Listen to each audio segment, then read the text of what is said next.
Patrick from Team Super Ego, and this is our little mood board that we've been making up for the flying game, Airborne, and thought it'd be a good idea just to print out.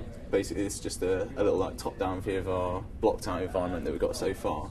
We've got like going for sort of three main areas. We've got a rich, posh kind of district that's going to have all these kind of like nice, sort of almost Venetian, sort of classical architecture and stuff like that. And then we've got an industrial zone. So we've been looking at lots of old Victorian factories and things like that. And then up here we can have a sort of slums area where the gameplay is going to be a bit more intense because the building's going to be really sort of tightly packed and overpopulated. In the past week, the main thing we've been discussing has been the choice of engine, and we've finally decided to go with the Instinct engine. We've been just getting custom maps, meshes, skeletons into the engine, just to like test it out to see what the capabilities are. We've managed to catch up and actually at a good stage now of knowing what it can do and can't do. One of the first things that we did last week was sat down and worked out all the different stages that are going to be required to go through. Progress-wise, we've got two prototypes now, one for world mechanics, so the flying around the island and the shooting, and a couple of the nice sort of graphical effects that we're going to have, so like glowing on the bow and arrow, things like that.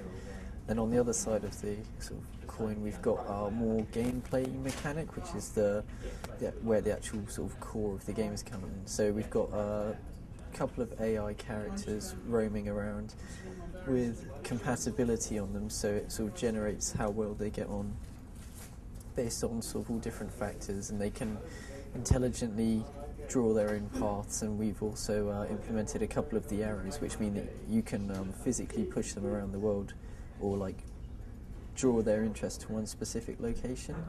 Let's go have a look at one of our initial hovercrafts. This hovercraft you're going to start out in the middle in the game.